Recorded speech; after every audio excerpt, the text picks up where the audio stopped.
passages, it kind of gives a bit of a sense of partly the trajectory of the story, as well as kind of some of the governing ideas behind even why I wanted to write this memoir. But okay. When Ava and I are together, everything else just sort of fades away. A Christmas Christmas carousel finally warbling to a stop. Its employees retiring their disheveled elf and Santa costumes for another year, just hanging them up. Late into the evening on Christmas Eve, we sit bundled up together, side by side on her neighbor's front bench. The house is dark and they're away for the holidays. Both our cheeks are pink and our breath white, and I have one bare hand tucked under me and the other in Ava's jacket pocket, my fingers interlocked with hers. It's another green Christmas, but that's no surprise. Ava has her notebook and a pencil in her free hand, and we're marveling over the mural of shadows the moon projects through the tree branches onto the side of the house. Take away the freezing cold, take away the high that'll keep us each awake through Christmas morning, and we're two kids lying on our backs, elbows triangled behind our heads, staring up at wispy clouds over top a blue sky. Sun warms our faces, and we watch the clouds forge steadily across the great sky, its puppet master teasing us with moving shapes. Poof, a dragon. Poof, a jack-o'-lantern.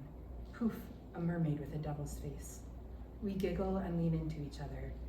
Ava sketches what we see in the shadows, and we giggle more, and the high of love outweighs the high of crystal meth, and I kiss Ava's cheek and feel happy.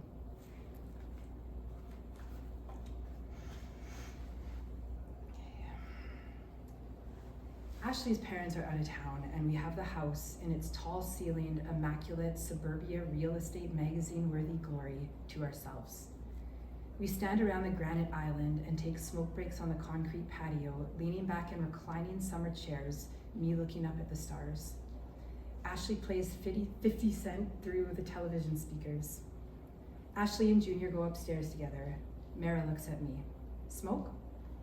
Outside, I notice the cool air for the first time all night, and the black sky, bleached with orange city light, begins its inevitable morph into the deep blue of morning. I surprise myself with a yawn. Mara looks at me. Come on, Erin, you're not tired, she says, her demeanor an excavator to my passivity. I want to continue this conversation. You're making it sound like everybody needs drugs or alcohol to be happy. The Erin of 3.5 hours ago had philosophized at them, leaving me to defend the position. I inhale a thoughtful drag and exhale up into the bright motion light. Subdued does me well, though, with no overflow of brain power for overthinking, no infused emotion in my voice for others to dismiss. I speak low and confidently. I speak my truth. I'm not saying everybody needs drugs or alcohol. I'm not naive. It's more about the fact that everybody needs something. Maybe it's Coke. I give her a pointed look. Maybe it's Christianity, or it's sex, or maybe it's painting, or playing guitar, or being a winning forward in soccer, I don't know. Maybe it's exercising, or climbing up the corporate ladder, or maybe it's being obsessed with Van Morrison, or gardening, or hiking, or pot.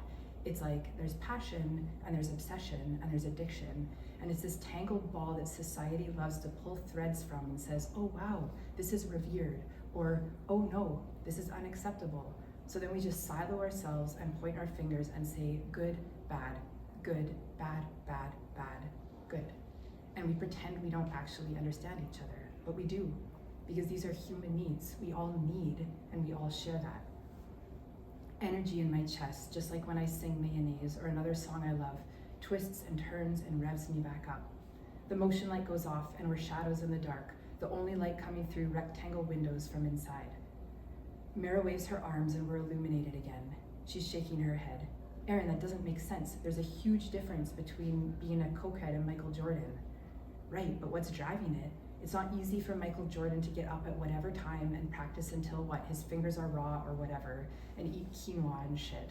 Maybe Michael Jordan just wants to order an extra large pizza every night and eat it in bed, but there's something driving him. Something that says, look, you do this now and you will be rewarded. I mean, Michael Jordan is kind of a bad example, but what's that reward? What's the payoff? We're all chasing feelings, to feel bold, to feel good, to feel worthy, to feel like ourselves. We're all doing these things for these feelings.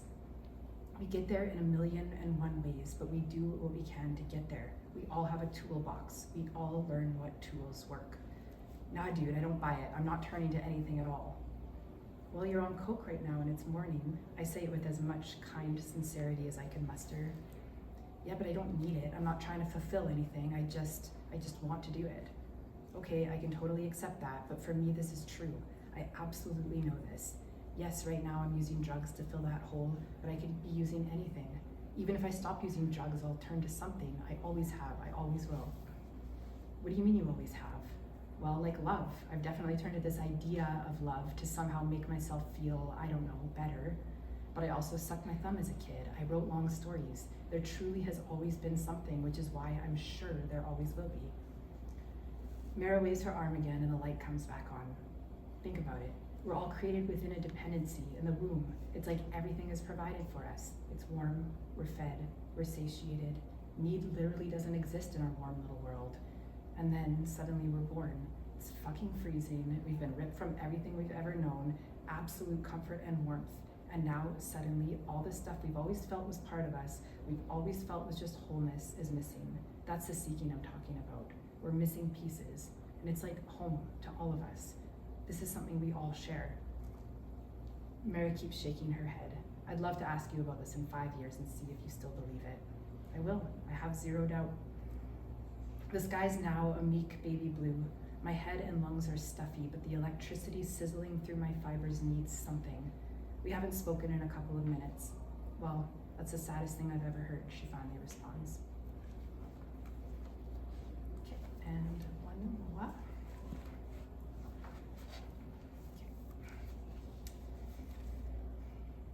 I exit the bar to the cool night, feel for the baggie in my pocket. Just one line left. My high is waning and it's freezing as I cross the wet street towards Stadium SkyTrain station. The light from orange street lamps slides in my vision. Closed signs streak. My footsteps are loud. A car blocks away swishes sound. The last train leaves Waterfront Station at 1:20 a.m. I have just a few minutes. I need sleep. I pass a clear line from where downtown East Side meets Gastown, where down and out meets yuppie Ritz. Just a line, just a block, excess and lack. You could almost jump back and forth between the two. I round the corner to Stadium Station, to the metal gate pulled across the entrance. The sight reverberates through me like the booming laugh of a villain. My thoughts scramble to understand. I'm late. I'm not that late. I left the bar at 1:12. I've been out here for only a few minutes. This is impossible. I have time. And then I realize it's Sunday. The last train left Waterfront Station at 12:20 a.m. Fuck. I grasp at my baggie, my last line. Do I call Alice in third wheel on her couch, taking up too much space in an already tiny apartment? I imagine picking up the payphone and telling her my predicament.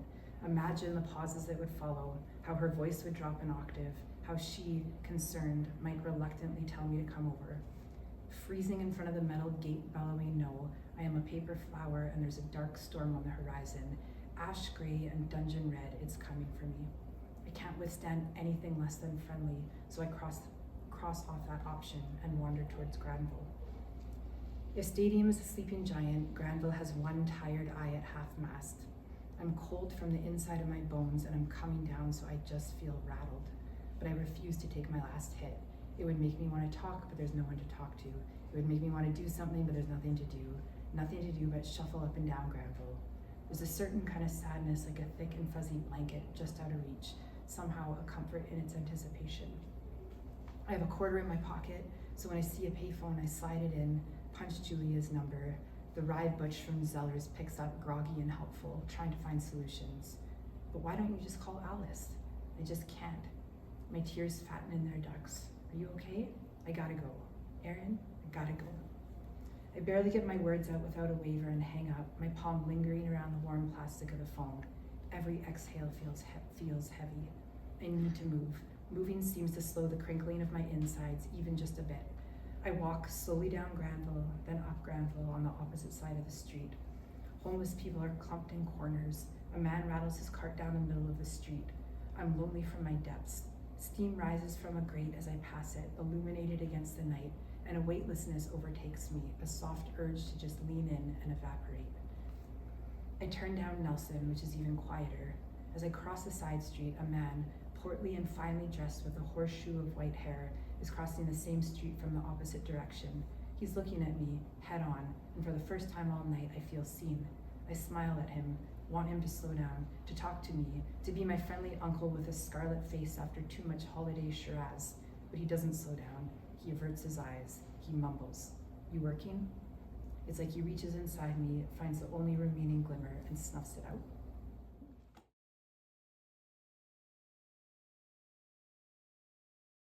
I had in my life, and when I look back on it, I mean, that whole high school section, I'm like, hate that section. It's so embarrassing.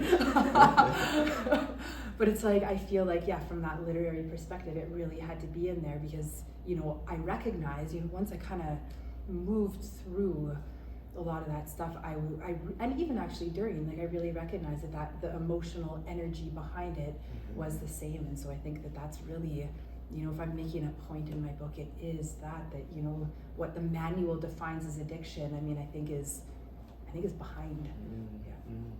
And how did you decide what moments to keep in? I know that especially in that beginning section, there's some really vulnerable and honestly hard moments to read. And I thought at first I didn't even know how to feel about seeing them, almost witnessing them alongside you as they're happening. And I was wondering about that choice and kind of how you why you decided to write it in that way. I think a lot of people, when it gets to really hard topics, choose to go abstract. And I don't think that you ever do that, not once. You just keep it, stick it to what it is, and it's all in its ugly truth. And I'm curious how you decided to keep certain moments in, and why certain moments made it in. So I think as you can I'll answer that broadly, and you can ask me about specific moments if there's something you have in mind. But I think it was just I wanted the most true emotional journey that there could be, and that meant I gotta look really bad and so it's I wanted some of those moments of the most the biggest emotional intensity, whether it's embarrassment or just completely overcome by emotions. I think that was a lot of my journey, and that it's really depicted is that don't know how to deal with the feelings, and finding these different coping mechanisms to be able to do that. And so I think it was just important to be come on in and stick around, and hopefully this will make you trust me as a character in order to carry on the journey. I guess the moment that sticks out to me the most when I think of that and trying to understand, I guess, what the purpose behind it is in the very beginning when you're with your friends and you have already started self-harming, and there's the kind of this moment where you are almost overcome with this this desire to hurt yourself in front of all your friends.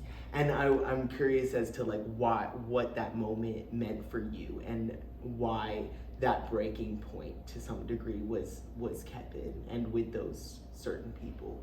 I think it was just because I think that what leads up to that and kind of weaves around it is that kind of contrast between the secret life of all the things kind of going on under the surface versus these are my friends in high school and we're just gossiping or whatever. And so I think that moment was where what was kind of brewing underneath was just reached a full boil, because I mean that stuff is always there and doing stuff. So I think it was just the intensity of that moment. I think that was that collision, and wanted to have that in there because of I don't think you can really keep those things separate. Or at least, I mean, I can only speak for myself.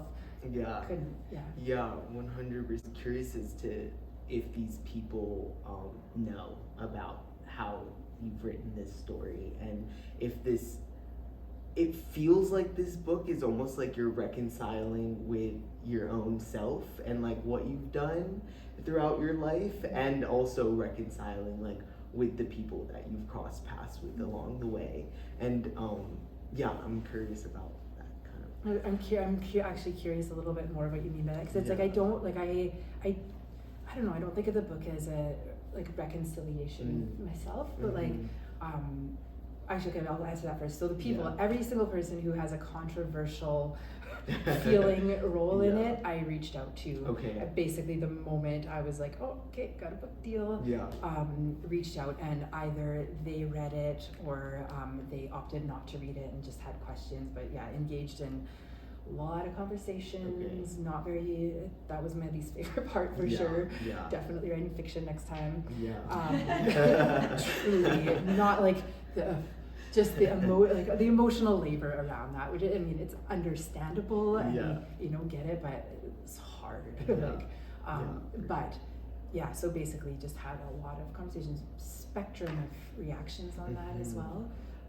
But at the end of the day, everybody was at least tolerant, if not full on, extremely supportive. So no one was like taken out of the story because of their reaction. No one was taken out of the story. However, like conversation, like I changed specific details. People had little requests like that, which I was so like obviously more than happy to do. Like did not. For sure. Yeah, I guess for the reconciliation with yourself, at least how I was perceiving it as I was reading it is, I don't know, at least when I'm writing creative nonfiction, it feels like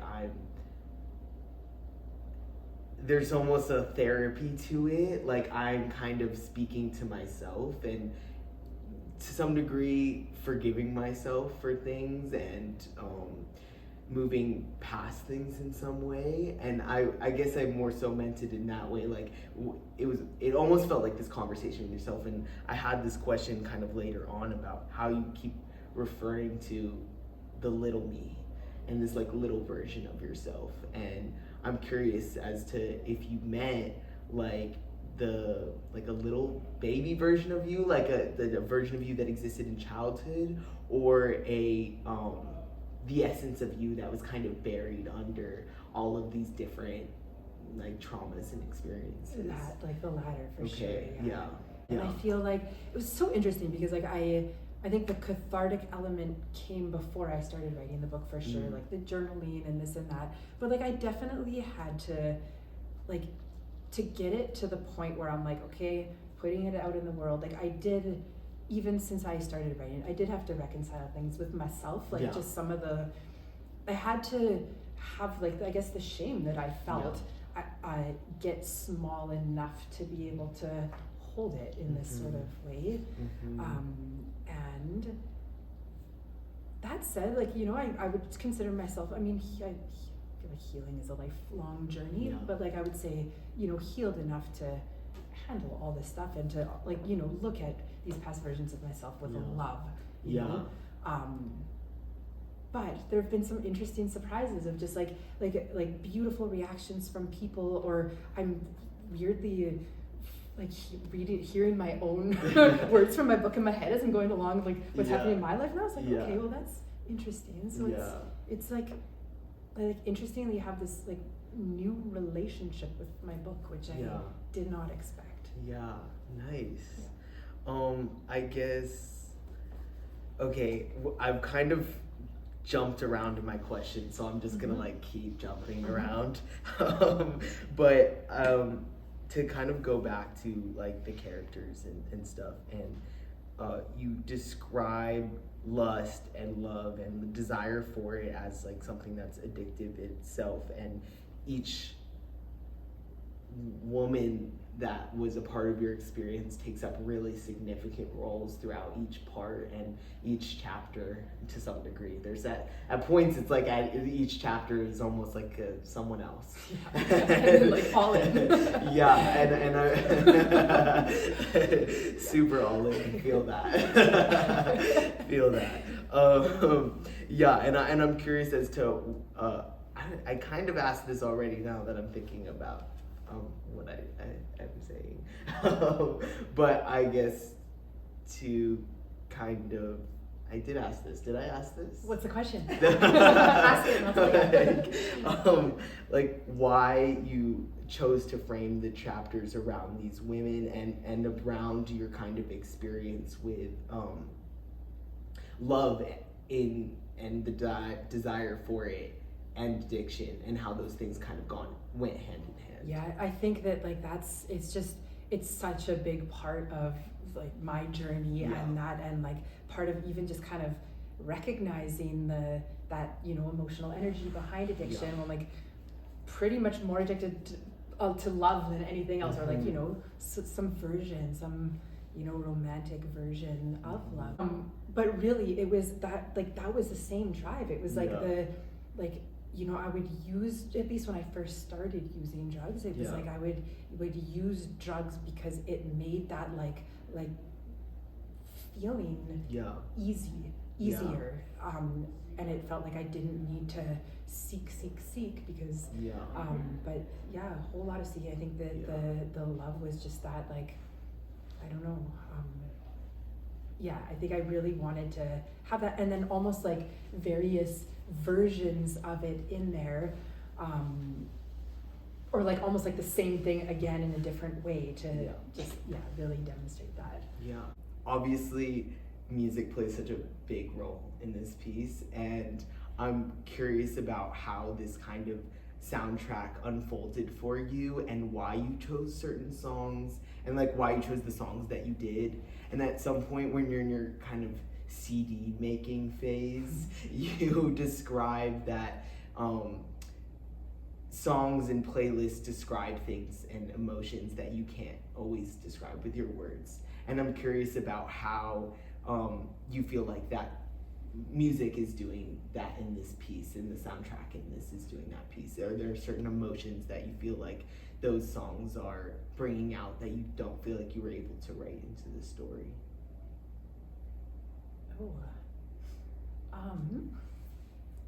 I mean, I feel like it's sort of like written into the story by, I don't know, the character's relationship, or the character of me's relationship to music, so it's, I think, the thing with music throughout this whole thing is it hits on that same spot, that same like hole inside feeling, but in a more calm and sustainable way.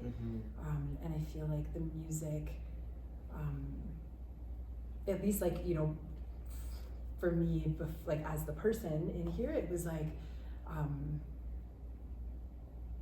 it was almost just this like parallel calming factor that gave me this connection that I was looking for in those smaller little glimpses, but one of those like healthier options, or one of those like so-called good things to turn to. And I also think music itself is almost like a character in its own, where it's like this friend that always gets it and is this mirror and reflects it. And I think that's like, for some of the like lonely factors, that music really played that like comfort role. Did I answer your question? Yeah, no, for sure. And I guess to kind of further that question, that line of questioning, like, do you, I feel like at some point the music changes a little bit. Like, I'm thinking specifically when you get to like 50 Cent and Eminem, it's almost like jarring because at first it's like Smashing Pumpkins and like this kind of slower, mellow rock kind of vibe. And I'm curious as to like if that was intentional, like this almost upbeat shift, especially towards the end. I know Eminem comes in when you're like discovering running and your love for running in that way, and the adrenaline that you realize you can feel, like runner's high, for example, and that can come naturally out of your body. And I guess I'm curious about that shift and if that was intentional. I think it's just it wasn't intentional. It wasn't so like that's like a intentional. wonderful question and awesome observation. The 50 Cent was like, did not listen to 50 Cent. I think it's like listening to 50 Cent out of Somebody TV else's. Speakers. Yeah. I was like, that's not music. So I think that was in there specifically just for the contract, because like that was, of a night hanging out with people where it's like didn't have that connection. You're kind of just like together because of drugs, and those sorts of pseudo connections, I guess. And then I think such an interesting question, because with the M&M, the lose yourself, pretty poppy M&M, but I think that it is reflective of kind of getting healthier, I guess, and just it's less more like the saddest songs in the world vibes. That's interesting. That's a cool observation. Go back to the love question, because I do remember what I was gonna say about that. I think, I'm wondering if there was, at points you kind of mentioned, especially at the beginning, these little glimpses into your childhood and kind of referencing that this pattern of behavior, it was almost always within you. And I'm curious if there's a moment, for us in the book, that moment that we're realizing alongside you that this is a pattern for you is with Sola. But is there a moment that happened before those interactions with Sola that kind of defined, that made you realize that there might be something different about the way that you perceive relationships, or that there's something that you feel like something might be missing, or that hole that you described throughout, that you noticed that missing piece? So you're asking about a moment that came before that's not in the book? Yes, that's not it, or was it just kind of something that was always there? So I think, wait, are you asking where the origin of this? Okay, let me just talk. So I think that's the beauty of memoir, I think it's those sorts of realizations. I think even when I was in just my worst, craziest addiction, I was okay, this is all this is all linked, what I've called love, or looking for those comforts, or hiding away my emotions, it's all this one connected web. But I don't think I would have been able to articulate that in the way that I can now write about it, even though I recognize that. And of course now, 20 years later, I'm well, it's attachment theory, basically, disorganized attachment ones. Yeah, for sure. What did you hope to get out of writing this? Was there a goal you had in mind for the reader, or for yourself, or for the people that are in the story? Was there an intention that you had? Okay. Yeah, not the people of the story. I just wish it was fiction.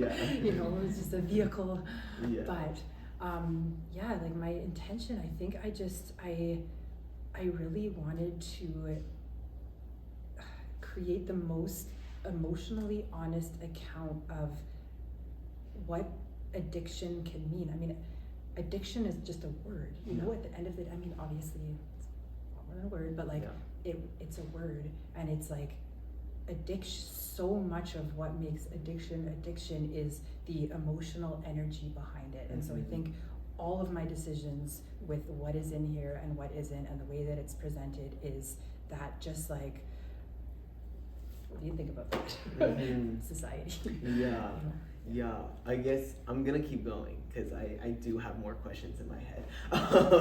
But I'm also curious, structure wise, to kind of switch to structure a little bit. You, I think halfway through, you kind of really start to go more deeply into the moment to moment. And it feels as you're, especially when you get to crystal meth, I feel there's this kind of, we're in the day to day with you. Whereas in the beginning, there's kind of a little bit more breaking up moment to moment. You kind of break up with childhood moments as we're experiencing the story day to day to some degree.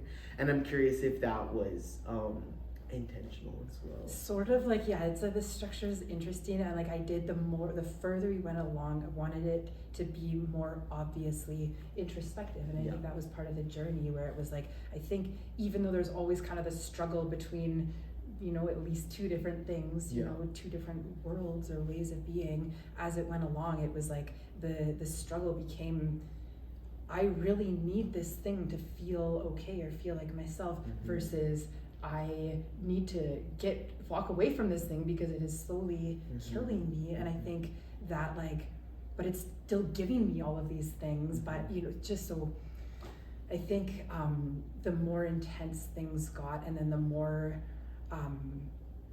yeah, I think just I was using drugs to kind of learn about myself and become more introspective, and the introspective led me to be like, can't be here anymore, Yeah. but now I can't let go. And I think that was just such a vivid, visceral struggle, and I don't think we see a lot of that. Yeah. You know, and I think it's more relatable than sometimes people think. Yeah. You know, when you just look at addiction as a whole, or, you know, look at the issues we have in society, and I think it was the deep emotional struggle of it in general is important for everybody to realize, I guess. Yeah, 100%. I think at some point towards the end, you kind of have this moment where you're describing like this, would I have ever become philosophical, or all these other things that you feel define you now, present day, or you now in the moment that you're discovering that, and or feeling those feelings. And I'm curious where you're at with that now, if you feel like this was something, your experience with addiction was something that was supposed to some degree happen for you in your character development, or that you would have came to the same conclusions about yourself otherwise. Such a big question.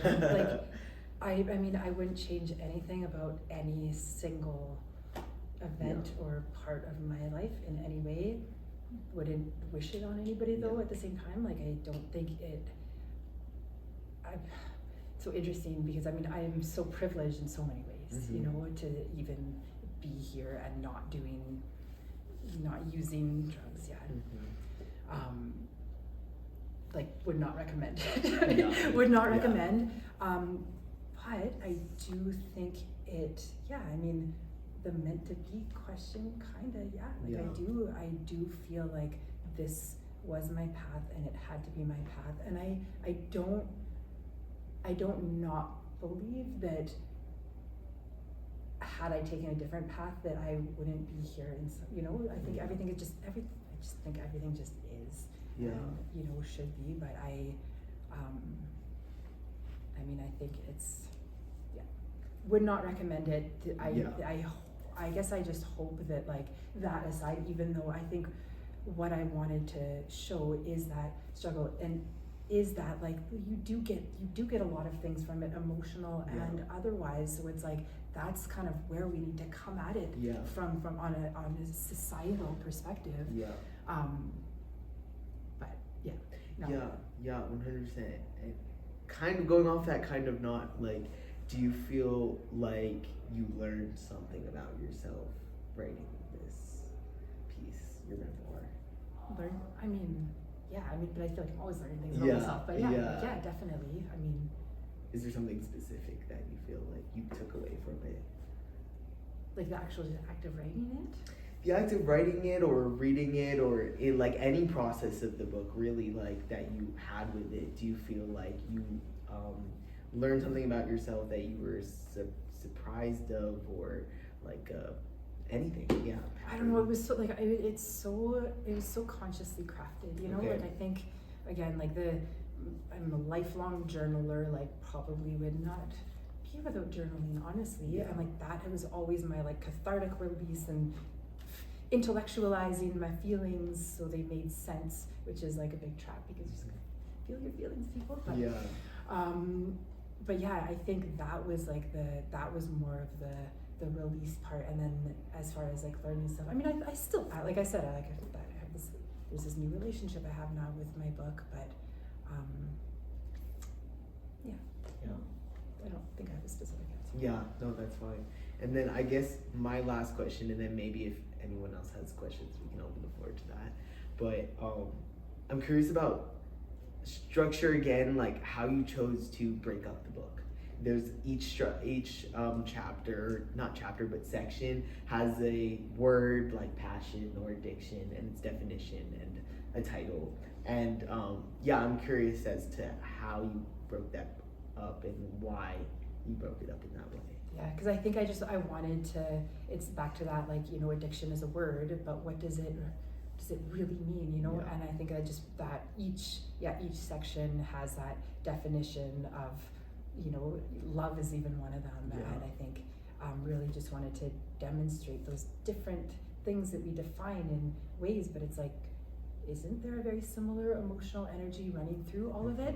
And then the names sort of are all song titles actually. Oh, okay. Yeah, and then they all speak to kind of, I guess, the increasingly chaotic nature of the narrative. Yeah, okay. So then I guess I'm curious, do you feel like all of those like words that you define throughout the chapters, are they different aspects of what you define as a part of addiction? Yeah.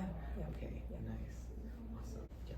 So obviously I haven't read it, but putting it out in the world, how have you found the reactions been? How have you negotiated the sort of, that is the past me versus present me sort of aspect? Yeah, honestly, it's so interesting. This is not what I expected. Like I've just let it all go. Like I've actually I thought I was like, I'm just gonna hide away for several months and just not make myself, but I have honestly just let it go. And I'm like, you know, if people haven't really had questions like that, and I think for the most part the reactions have been amazing. Like honestly, it was terrifying. Like the 2 weeks before launch, I had probably just 2 full-on, like, why didn't somebody stop me? What am I doing? Just freaking out. But ever since publication, I'm like, just cool. So I think a lot of the anxiety, just because, it is so personal, so vulnerable. But a lot of my anxiety was in the anticipation, and it being a bit of an unknown quantity. Like I don't know what that's gonna feel like. I don't know what reaction, but the reactions that I've heard from people who have read it, and like people from all walks of life, it was like everything that I could have possibly hoped, thought was true. Is, you know, like I think a lot of this stuff is so human. It's like, this is my story, but I think these are human stories that happens to be applied to addictions, and I mean, you know, this is a very like queer story, and like I'm having like middle-aged straight white men being like related to that. I'm like, sweet. You know, and so like that's sort of I think that's hypothesis is way too scientific of a word, but like that's kind of my hypothesis. And I think that from, you know, I'm not hearing from people who hated it and I'm letting that go. So yeah, it's been amazing actually. That's fantastic. Yeah. Phew, like a relief. I'm very excited to read Yeah, that. thank you. Do you think there's any relationship, or what kind of relationship is there between writing and addiction? Writing and Addiction. oh, I mean, I guess it's the very personal question. So like the act of writing itself. Yeah, one could answer this in any number of ways, and I'm curious if it brings up anything for you. Interesting. I don't know, I think, well, I mean, like the last chapter here is where or the last section, habit is that the word they define. And I think that, you know, there's kind of a fine line between, you know, habits as well, but yeah, I haven't really thought about it. Because it's interesting. So I think about, like, you know, the mornings, you know, getting up early is my quiet writing time, and, you know, having one of those good writing days, and just the rush of the flow of it when that happens. You know, maybe there's something there if I were to pontificate about it a bit. What do you think? I don't really know for sure. I mean, I guess it all depends on how you define any of these words, right? Like, what do you mean by addiction and so on. But I think there is a thing in writing that you're chasing that you can never really fulfill, and that often breeds another kind of like desire. It's like every story you tell is never quite the right thing. It's always some other thing. So yeah, that's interesting. But I think you are tapping into that, like, that emotional energy where I'm like, could be a lot, it could be anything. I mean, and then again, from signed, maybe it's dopamine, you know, but like, that's not very poetic. But yeah, I mean, I think it's just that sort of idea that like the drive for something that where the, you know, the goalpost keeps changing, which, you know, brings it, this is not in the books. One of the best advice I got to actually like get to the point of publication was like, you have to stop at some point with memoir, like what you know now, you know, because like today, if you know, there's not like, I'm quite a yogi now, and it's like really a lot about being fully in the present moment, or at least nurturing, trying to get and stay in the present moment as much as possible. And I think that has a lot of answers for that like perpetual seeking of things. This is exactly what I mean about the writing, like that perpetual moment, or like that present now is exactly a wordless place. Yeah. So everything you were throwing at it in terms of words is the thing that's insufficient to that thing. Yeah. What section of the book do you think was most vulnerable for you to share? You know, oh God, there's just, what section? I think actually, honestly, the first section. So like the high school stuff. Like I'm not going to talk about it because I don't have to and I don't want to. That's how I feel about it. Yeah, just some like, just, you know, the very confused, very lonely, making very poor decisions, not thinking about consequences, you know, just a lot of stuff where it's like, wow, why would you do that? I think the stuff that took me the longest in my life to be able to reconcile enough to be like, okay, the value of literary purposes outweighs the shame I feel about it. So I think just, the stuff that is the most like embarrassing, etc., or I don't know, makes me look like a crazy person. It's not too. It's interesting that you say that you like hyper intellectualize your emotions, because I feel like you really don't do it in this book. Like I feel like you just show it in a really beautiful and raw way. Oh, see, that's so interesting. But then it's like, if I didn't hyper intellectualize my emotions, I don't think I would be able to describe it so vividly, you know? So I think that's all related. That's an interesting observation. Yeah. Thank you so much, Erin. It was really awesome reading your piece. You should all definitely read it. It was super good. Thanks so much, Liz, and thank you for your close read, and thank you for all those very, very thoughtful, deep questions. It was just amazing. So Of course.